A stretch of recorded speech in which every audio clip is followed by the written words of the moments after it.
utilizar la tecnología, tenemos que pensar cómo esa nueva filosofía consigue cambiar las cosas. Y los políticos tenemos dos opciones: o escuchamos a los ciudadanos y vemos esa necesidad de cambio y vemos cómo lo podemos cambiar, o nos enrocamos, creemos que no va con nosotros y no hacemos absolutamente nada. Creo que nos equivocaríamos, porque al final la política iría por una parte y los ciudadanos irían por otra, que es lo que está pasando en muchas ocasiones. Al final la política no serviría a los ciudadanos, y creo que es lo que tenemos que conseguir cambiar. Y la sociedad ya lo hace. Habéis visto cómo el 15M consiguió a través de asamblea hacer propuestas en las que todo el mundo debatía, y debatía de una forma ordenada, propuestas razonables, propuestas que además se han calado en la sociedad. Eso que hace la sociedad, o que ha hecho la sociedad de forma espontánea, tenemos que conseguir hacerlo desde la política. Yo no entiendo cómo los políticos no hemos sido capaces de utilizar lo que consiguió el 15M, movilizando a mucha gente, debatiendo en asambleas que se distribuían por barrios, y no lo hemos aprovechado. Como he dicho, la tecnología juega un papel muy importante. El software libre es uno de los elementos que ha ayudado a ello, donde se cogía un programa informático y cualquiera lo podía mejorar. Pues eso es lo que tenemos que conseguir hacer con la política. Hacer una ley, pero una ley que no solo hagamos los políticos, sino que la puedan mejorar los ciudadanos. Cada ley que se haga en el Parlamento debe poder ser mejorada, debe poder ser aportada por todos los ciudadanos. Y como digo, se hace normalmente en la sociedad. Esto es un proyecto cinematográfico que se llama El Cosmonauta, que es muy curioso. Se ha financiado a través de las aportaciones de un montón de gente, de más de 5.000 personas que han puesto pequeñas cantidades para que fuera posible. Se ha estrenado a la vez en internet, en televisiones y en el cine. Es gratuito. Y cualquiera además puede hacer uso de cualquier parte del programa. Cualquiera puede coger la música de la película y utilizarla para lo que quiera. Puede mejorarla, puede coger una escena, cambiarla, utilizarla. Eso es lo que hace la sociedad. La sociedad a día de hoy coge el conocimiento y lo pone a disposición de todos para que pueda ser mejorado. Y estos son los espacios en los que trabaja y funciona la nueva sociedad. Son espacios de la nueva economía donde la gente colabora, donde personas de distintas empresas colaboran normalmente, donde cualquier proyecto puede salir no solo de una empresa, sino de varias. Pero todo esto que vemos normalmente, que ya se da en la sociedad, en la política no se da. Y yo me planteo por qué no se da en la política. Si la política es parte de la sociedad, si la política somos parte y somos ciudadanos los que estamos en política. Hay políticos que ya van cambiando, hay políticos que sí están haciendo cosas. Hay políticos que sí están preparados para ello. En el libro hay una parte específica, un capítulo específico que es del perfil del político hacker. Cuando se habla de hacker, la mayoría lo considerará como un término negativo, porque la gente lo asocia al pirata informático, al que entra en los ordenadores, al que se salta la seguridad. Hacker es una persona, no es el término utilizado así, que los medios de comunicación normalmente lo han utilizado así y han creado confusión en los ciudadanos. El hacker es una persona apasionada, es alguien que busca cambiar las cosas, que colabora, que trabaja en equipo y que le pone toda la pasión a lo que hace. Por eso se llama el libro Democracia Hacker, porque a mí me encantaría, como político, que la política estuviera llena de políticos que estén en política no por estar, sino por la obsesión de cambiar las cosas. Yo soy de la opinión que cuando un político, después de estar unos años, no le motiva la política, no le motiva lo que tiene que hacer, es mejor que se vaya a su casa. Para mí un político hacker es el político que pone toda la pasión en lo que hace. Y no es utilizar las nuevas tecnologías todos los días. El político hacker no es el que se conecta por internet todos los días, no es el que utiliza Twitter, es el que tiene la capacidad de conversar, pero de conversar tanto en las redes sociales como en lo físico. Muchos de los ciudadanos han visto cómo muchos de los políticos estamos en las redes sociales, estamos en Twitter, en Facebook, pero ¿habéis visto alguno que de verdad converse o cuando le pregunta a un ciudadano algo conteste? Tenemos un ejemplo, que es el presidente de la Junta de Extremadura. Utilizaba mucho Twitter, pero como le molestaba lo que le decían los ciudadanos, decidió abandonarlo y dijo que era un pudridero de enfermos. ¿Por qué? Porque no entendió que la gente puede dar su opinión y que lo que tenemos la obligación los políticos es de escuchar y aprovechar lo que dicen, nos guste o no nos guste, para sacar el mejor resultado y ver la mejor solución. El que no entienda eso, para mí, no debía estar en política. Yo no entiendo que alguien vaya por la calle, un político, un ciudadano se dirija a él y no le conteste. Pues en las redes sociales pasa mucho, hay muchos políticos que lo utilizan como tablón anuncio. Ponen su discurso, ponen su foto, pero no lo utilizan para escuchar utilizar la tecnología. Yo soy de la opinión que también hay que hacerlo físicamente. Es imprescindible que de vez en cuando nos juntemos. A mí me encanta, como he hecho hoy con Héctor, el que alguien que hablo muchas veces por Twitter con él, podamos en algún momento hablar físicamente, porque al final no entiendes a la gente si no consigues hablar con él, si no escuchas el tono, si no te pones en su cabeza. Y en política pasa algo que yo en el libro le llamo el síndrome de Estocolmo, que es cuando un líder político, sus colaboradores, la gente que le rodea, le hace la envolvente y le crea una percepción de la realidad radicalmente distinta a la que es. Y pasa muchísimo en política. Yo veo a muchos políticos que sus círculos cercanos le hacen ver una realidad que es completamente distinta a la que tienen los ciudadanos. Yo creo que a día de hoy no nos podemos permitir ninguno estar en política si no conseguimos pensar o sentir lo que siente la gente. Si no conseguimos entender por qué la gente se cabrea con nosotros. Si no conseguimos hacer eso, estaremos en una burbuja creada muchas veces por el interés de unos pocos y que no te permite ver cuáles son las soluciones y cuáles son los problemas.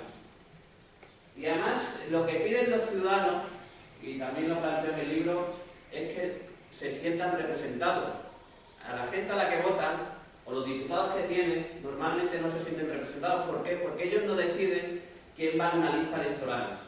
Al final, quien decide quién va en una lista electoral es el líder, es el dirigente de turno, que hace una lista dependiendo de una serie de condiciones.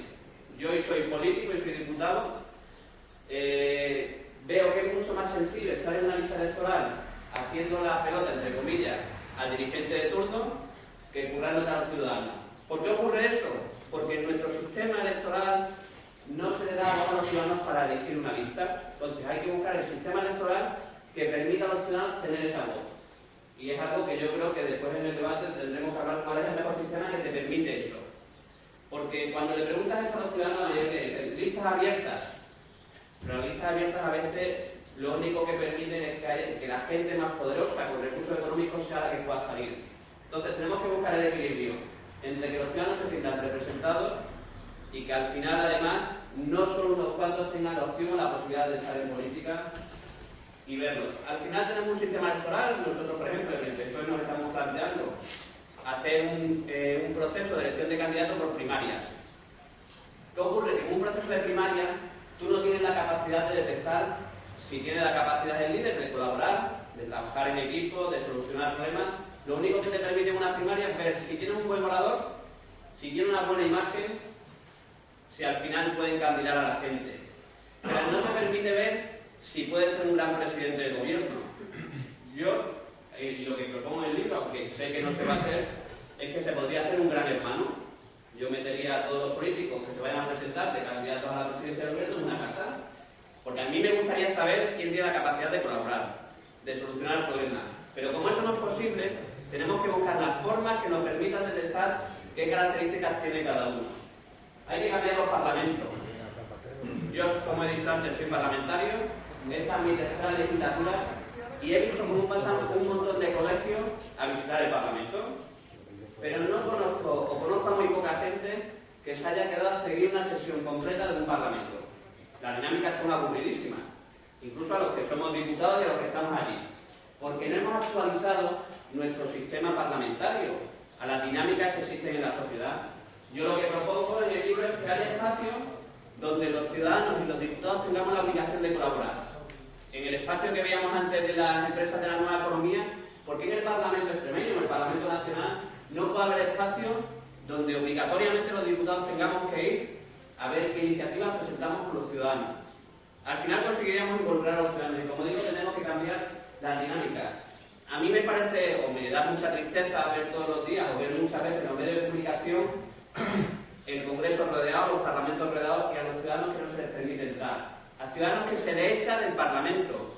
Parlamentos que son la casa de todos. Que al final tú escuchas, cuando escuchas a los presidentes de muchos parlamentos decir la casa, por ejemplo, de todos los extremeños, pero ven cómo no permiten ni a un ciudadano hacer una foto, ni permiten reunirse con un grupo parlamentario. Creo que al final no concuerda lo que decimos con lo que hacemos. Y tenemos que cambiarlo. Estas imágenes que se dan mucho en los que los ciudadanos quieren decir lo que piensan, creo que hay que buscar la forma para que tengan su voz. Hay que buscar las dinámicas parlamentarias para que puedan opinar. En la ley de gobierno abierto hay una fórmula que proponemos que es el pleno ciudadano, una especie de pleno ciudadano, en el que se obliga a los grupos que una vez al año obligatoriamente se tenga que hacer un debate entre ciudadanos y políticos. Imaginaros en Extremadura, una vez al año, Monago, Fernández Vara y Pedro Escobar tienen la obligación de someterse a un pleno en el que quienes van a preguntar sean los ciudadanos. ¿Cómo decidirán esos ciudadanos que puedan preguntar o puedan intervenir? Hay dos formas. Una, o a través de un registro, que el que quiera se registre y por sorteo salga elegido el que pueda preguntar, o crear una página en la que cada uno pueda hacer sus aportaciones y las aportaciones más votadas sean las personas que vayan al final a preguntar. Y creo que tenemos, es el estilo de tener una pregunta para usted. ¿Por qué no podemos hacer en el Parlamento lo que se hacía en la televisión? ¿Por qué no lo podemos hacer? Yo creo que sí es posible. Y como digo, tenemos que cambiar la dinámica. La dinámica parlamentaria es muy rígida, los turnos están muy establecidos, no te permiten salir del guión y al final yo entiendo que ningún ciudadano vea las sesiones parlamentarias porque son excesivamente aburridas. Tenemos que buscar la forma de que se dé más dinamismo. Y tenemos que sacar la actividad parlamentaria a la calle. Yo propongo que si se va a debatir de educación, se pueda hacer en una universidad. Si vamos a hablar de universidad, ¿por qué no hacer ese debate? ¿Por qué no hacerlo en las universidades donde están los estudiantes y donde están los profesores que nos digan lo que piensan? ¿Por qué no hacer un debate parlamentario sobre la sanidad en un hospital? Es que creo que es la forma de acercar la política a los ciudadanos. Y tenemos que buscar la forma de enseñar las leyes a los ciudadanos de una forma que las entiendan. Nosotros cuando hicimos la ley de gobierno abierto hizo un informe el Consejo Consultivo que yo no entendía. Porque al final la técnica, como la llevan la técnica jurídica, están enrevesadas, que es muy complicado entenderla. Entonces, lo que propongo es que por cada ley que se haga, sea obligatorio generar un elemento como esto, que se ha hecho en Chile, que se llama infografía, que te permite entender las cosas de forma más sencilla. Hacerlo en infografía o hacerlo en vídeo. ¿Por qué no cada vez que hay una ley en el Parlamento de Iniciativa se hace un vídeo explicando cómo es la ley? Al final haríamos la política más accesible. Creo que hay que cambiar los gobiernos, hay que cambiar la forma en la que los gobiernos trabajan. Hay que hacer, seguramente la mayoría habéis vivido, ir a una administración y que os pasen de ventanilla en ventanilla. Y al final además la sensación es que es más importante el formulario que van a rellenar que el que te solucione el problema. Tenemos que buscar la forma en la que la administración cambie y se hace más cercana. En lo que lo importante no es el formulario, en el que sea más amable la atención que se haga desde la administración. Yo apuesto por una administración, por los gobiernos tiene que ser totalmente transparente, transparencia total. No es entendible que a día de hoy los ciudadanos no conozcan qué se hace con su dinero, porque es el dinero de los ciudadanos. Eso es como si tú vas a tu banco, le pides que te enseñen tu número de cuenta y el banco no te lo quiere enseñar. No te quiere enseñar qué movimientos ha tenido tu cuenta. Por eso pasa en la administración. Un ciudadano que quiera saber en qué se gasta su dinero, con quién se contrata, hasta ayer no se podía hacer. Gracias a la ley de gobierno abierto se va a poder hacer. Para mí debía ser obligatorio la transparencia total en la administración. El buscar la forma de participación, el que se abran los canales de participación física y virtual para que cuando se hace una ley, un proyecto, se haga un plan, los ciudadanos puedan opinar, puedan aportar y no se haga solo por parte de los políticos. Y para terminar, con la parte de los partidos políticos, creo que tenemos que actualizar los partidos políticos. Para mí son herramientas esenciales. Para mí la democracia no se puede entender sin ellos. Hay gente que plantea que ahora sería posible una democracia sin partidos. Yo no lo creo. Pero lo que sí creo es que tiene que cambiar. Que hay que buscar la forma en la que se hacen los debates de ideas en los partidos. Y se deben hacer de una forma como funciona la sociedad, que son debates en los que participan todos. Porque normalmente los debates que organizamos los partidos solemos hablar 4, que dedicamos el 80% del tiempo y como mucho al resto del auditorio le damos el 20% del tiempo. Creo que hay que hacerlo al revés. Creo que la gente está cansada de ir a escuchar a los políticos. Y creo que los políticos tenemos la obligación de buscar las formas para ir a escuchar a los ciudadanos. Porque se aprende mucho más de escuchar que de hablar. Y creo que es una mala costumbre que tenemos. Y hay que hacerlo en un espacio donde la gente se sienta cómoda. Yo creo que los debates de los partidos hay que sacarlos de la sede de los partidos, porque nadie va a la sede de los partidos, porque muy poca gente se va a acercar a un debate a la sede de un partido. Hay que sacarlo a los bares, hay que sacarlo a los cafés, a la universidad, donde la gente normalmente está y está cómoda. Y propongo una fórmula que se utiliza también en la sociedad para la financiación de los partidos, que es la microfinanciación. Hay páginas, como he explicado antes, que el Comunauta fue financiado a través de la aportación de mucha gente. ¿Sería posible abrir una plataforma para que el que quiera aportar a una campaña contra la privatización de la sanidad pudiera aportar? Yo creo que al final conseguiría involucrar a los ciudadanos. Creo que hay que poner los límites para que al final no pase lo que pasa en las financiaciones, como estamos viendo, pero creo que hay que aprovechar esas herramientas. Yo me quedo aquí para que el debate lo hagamos entre todos y porque lo importante no es que solo hablemos nosotros, sino que consigamos entre todos abrir esta reflexión, este debate que creo que es imprescindible.